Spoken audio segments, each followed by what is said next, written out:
ঈদে আগে আলাপ করে যেতে হতো, যাব না। 1-2 হলো রাতে থাকতে পারবো, বাসায় পারবো না। 3 হলো কত ঘন্টা থাকতে পারবো। 4 হলো যারা আসবে তার মধ্যে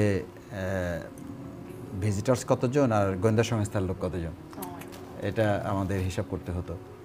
এরপরে আমাদের আশেপাশে যে 3-4টা লোকেশন আছে ওগুলোতে আগে লোক সেট করতে হতো ইনফর্মার হিসাবে, যে এখনই পুলিশের গাড়ি আসছে, সুতরাং বের হয়ে যান। তো এভাবে করেই 15টা বছর বলা যায় ঈদগুলো পার হয়েছে। সেই হিসাবে এই বছর ঈদটা একেবারেই ব্যতিক্রম হয়েছে। যে পরিবারের জন্য তো বটেই, আমি তো তার মধ্যে 4.5 বছর তো জেল, মানে 5টা ঈদ তো ভিতরেই করেছি। 5টা বলতে শুধু ঈদুল ফিতরই 5টা করেছি, আর ঈদুল আজহা সহ তো 10টার কাছাকাছি। তো ওই সময়গুলো তো সত্যিকার অর্থে আসলে পরিবারের কোনো ঈদ ছিল না। খুব স্বাভাবিক। কেমন ছিল, মানে সকালে কি পরিবারের মানুষ দেখা করতে যেতে? দেখা মানে তাদের ঈদ ছিল আসলে আমাদের সাথে দেখা করাটা ছিল ঈদ। আমাদের খাবার দেওয়া, মানে আমাদের যখন খাবার দিতে পারতো, মানে তারা যখন জানতো যে আমরা খেয়েছি, একটু ভালো খাবার খেয়েছি, মানে ওরা যেটা খাবার পাঠাতো বাসা থেকে, ওই খাবারটা আমরা খেয়েছি এটা জানার পরে ওরা আসলে ঈদ স্টার্ট করতো, এরপরে স্টার্ট করতো। তো আমরাও চেষ্টা করতাম যে কোনোভাবে মেসেজ কনভে করার জন্য, বা যে সুযোগ ছিল যে আমরা ভালো আছি, ভালো থাকছি, বা আগে থেকে আমরা একটা মেন্টাল প্রিপারেশন তাদেরকে দিয়ে রাখতাম। কোর্টে আসতাম, মানে কোর্টে ঈদের আগের কোর্টটা ছিল আমাদের আসলে ওটা একটা এক্সট্রা ঈদ আর কি। মানে আগের কোর্ট যেটা, আমরা কোর্ট না থাকলেও অনেক সময় কোর্ট আইনজীবীদের মাধ্যমে ফালানোর চেষ্টা করতাম, যে ঈদের আগে অ্যাটলিস্ট আমরা যে আমাদের বাচ্চাদের সাথে, বাবা মা, ফ্যামিলি মেম্বারদের সাথে যেন একটু দেখা করতে পারি। মানে ওখানে আমরা ঈদের মানে চিঠি, আমার ওয়াইফ আমাকে চিঠি দিত, কার্ড নিয়ে আসতো, বাচ্চা কার্ড নিয়ে আসতো। তো ওখানে বাচ্চাটা সবচেয়ে বেশি প্যাথেটিক হতো, বাচ্চাগুলো যেতে চাইতো না, যে হয় বাবা তুমি চলো, না হলে আমাদেরকে তুমি, মানে আমার বাচ্চারা 2টা বেবি, তো 2টা বেবি তখন বড় ছিল, এখন আর একটা বড় হয়েছে। ও 2টা বেবি বলতো যে তুমি কোথায় অফিস করো, মানে তার মা তাদেরকে বলতো যে তোমার বাবা একটা অফিস করে। যে এখনও মাঝে মধ্যে আমার বড় বেবিটা জিজ্ঞেস করে যে বাবা তুমি যে 4-5 বছর যে একটা অফিস করতা, ওই চাকরিটা কি তোমার আর নাই এখন? ওই চাকরিটা তুমি কি করো না?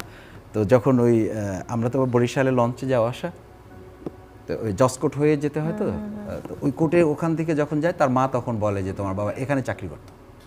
তো সেই হিসাবে ভালো কেটেছে।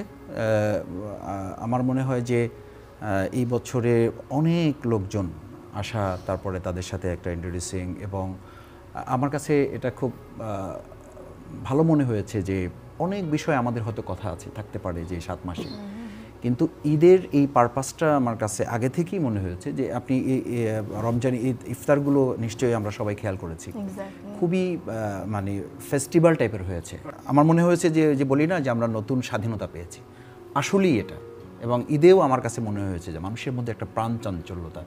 আগে আমি ঈদে গিয়েছি, মানে ঈদের নামাজ পড়তে যাব, আমি যেখানে ঈদের নামাজ পড়তে গিয়েছি সেখানকার মুসল্লি, ইমাম, খতিব, কমিটির সভাপতি তটস্থ, যে ভাই আপনি আবার নিতেও চায়, ভাই আপনি আমাদের মসজিদে একটু ঈদের নামাজ পড়বেন, একটু কথা বলবেন।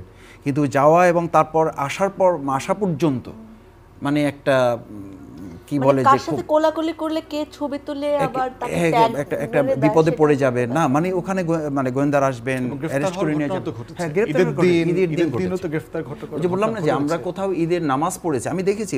এটা আমার একেবারে 15 বছরে আমি আলহামদুলিল্লাহ এত ঝড়ঝাপটার মধ্যে কোনো ঈদ আমি এলাকা থেকে বিচ্ছিন্ন থাকি নাই। শুধু জেলখানায় যেগুলো থেকেছি এটা এক্সেপশনাল, বাট আমি বাইরে থেকেছি, কিন্তু ঢাকায় আমি ঈদ করি না, আমি এলাকাতে গিয়েছি।